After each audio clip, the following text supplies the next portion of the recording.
Prazer estar aqui nessa tarde debatendo esse tema. Primeiro, independência do Banco Central não significa imunidade a questionamentos. O meu primeiro questionamento é por que o Brasil tem a maior taxa de juros do mundo. 8% de juros reais. Eu estou aqui com a tabela, depois vem México com 5%, Chile com 4%, Colômbia com 3%.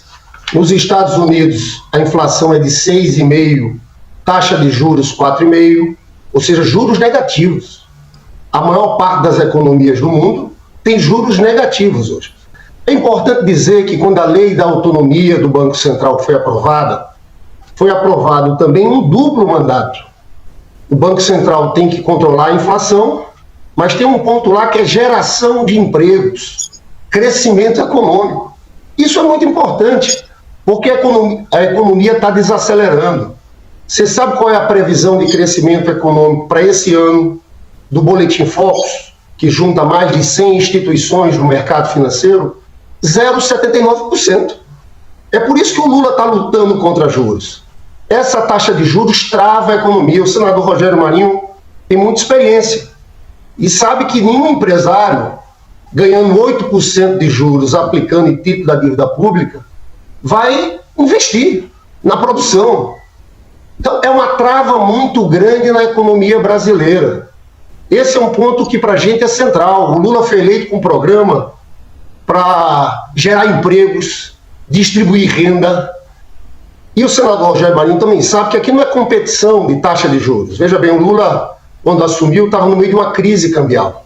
Estava com 25% de taxa de juros, aumentou para 26%, depois chegou a menos de 10%. A verdade é o seguinte, se a economia está crescendo muito, se tem inflação de demanda, é correto aumentar juros. O problema que não dá para aceitar é manter uma taxa de juros como essa, num cenário como esse, de desaceleração econômica. Para a gente, esse é um debate muito importante, porque, volto a dizer, esse foi um programa que ganhou eleição, crescimento econômico, geração de empregos, distribuição de renda. Acho que é mais uma conversa do que um debate, porque esse tema, na minha opinião, é um tema que está sendo colocado muito mais como uma carta de seguro do governo do presidente Lula para um eventual fracasso econômico no seu primeiro ano. Nós sabemos o que ocorreu nos anos passados, todos temos aí a história para mostrar. O primeiro governo do presidente Lula, entre 2003 e 2006, 2007, ele começa com o aumento da taxa Selic, que já era de 25% para 26%. No último ano do governo, ele cai para 13%. E essa é uma tendência, 13,75%. Em todos os governos do PT, nos anos que antecediam a eleição, essa taxa ela caía muito mais do que as condições macroeconômicas permitiam. E no primeiro ano do governo subsequente, se paga um preço com o aumento da inflação, o aumento do dólar, diminuição da empregabilidade, e quem perde com isso é a população mais frágil, justamente aquela que o presidente Lula afirma querer defender. Então, pelas declarações que nós ouvimos de manhã e que foram desmentidas à tarde, né, pelas posições do próprio ministro da Fazenda, as últimas declarações do próprio líder, né, do PT na Câmara, o Falcão, né, esse assunto me parece que está superado e nem o governo do presidente Lula irá apresentar nenhuma moção no sentido de desfazer, né, a independência tão importante do Banco Central, e caso faça, não há nenhum ambiente no Congresso Nacional para que essa situação seja revertida. O que a gente quer é que a economia cresça. Eu, sinceramente, não dá para aceitar crescimento de menos de 1%. O Lula vai fazer um esforço. O Lula, no seu governo, nos 8 anos, a média de crescimento da economia foi 4,1%. O que a gente quer é que baixe a taxa de juros, comece a baixar. Porque não tem mistério. Olha, o Lula pode retomar 14 mil obras paradas, o Haddad pode ser um grande ministro, mas se essa política do Copom de 13,75 permanecer até o final do ano, não tem jeito. Então é isso que a gente quer. Você tocou na questão central, Will. Para a gente o fundamental é baixar a taxa de juros. É claro que causa um desconforto. Roberto Campos Neto foi indicado pelo Bolsonaro.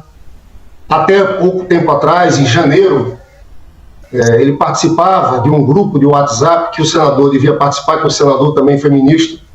Ministros de Bolsonaro foi votar com a camisa da seleção brasileira. A gente começa a desconfiar de sabotagem política. Parece a última trincheira do bolsonarismo nesse governo.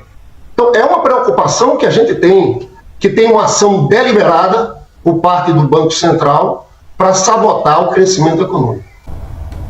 Bom, eu preferia começar comentando a resposta anterior, mas vamos começar aqui para não perder o fio da meada. Me peço um pouquinho mais só de paciência. Quem participa de um governo por 4 anos, se não tiver relacionamento e afinidade com um membro do governo, certamente tem algum problema que precisa ser investigado.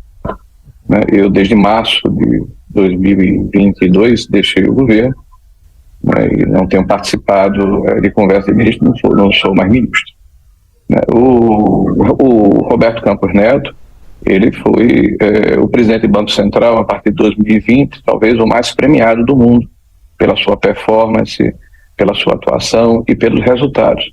Nós todos sabemos, é público e notório, que em 2020 nós tivemos uma ocorrência que não acontecia há mais de 100 anos, desde a gripe espanhola. Essa pandemia que assolou o mundo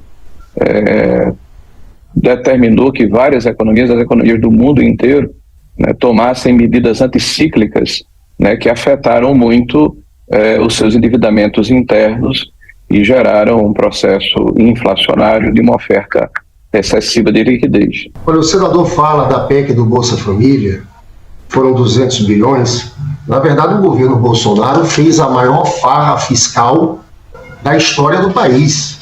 Mais de 800 bi acima do teto e com finalidade de influenciar a eleição. A gente recompôs o orçamento, porque o orçamento de 2022 era 19% do PIB em gastos e foi reduzido em quase 2% do PIB. Tinham cortado de tudo. Recursos para crianças, para indígenas e anomames, e por aí vai. Então a gente fez a recomposição do orçamento. A gente pegou um país destruído. 33 milhões de pessoas passando fome. O crescimento econômico nesse último governo teve uma média de 1,4% do PIB. O governo do Lula foi 4,1% do PIB. Então, essa luta nossa e a luta do Lula, que ao meu ver é correta, é porque a gente não pode deixar que o país entre num ciclo recessivo ou de estagnação. Hoje o André Lara Rezende deu uma entrevista para a Mônica Bergamo com essa preocupação de recessão econômica, de estagnação econômica. Então a gente vai continuar com essa batalha. Eu espero que o presidente do Banco Central, amanhã ele vai estar no Roda Viva, parece estar gostando muito de política, que ele tome decisões acertadas. Volto a dizer, a autonomia do Banco Central deu um duplo mandato para o Banco Central. Controle da inflação, mas também preocupação com o crescimento econômico e com pleno emprego.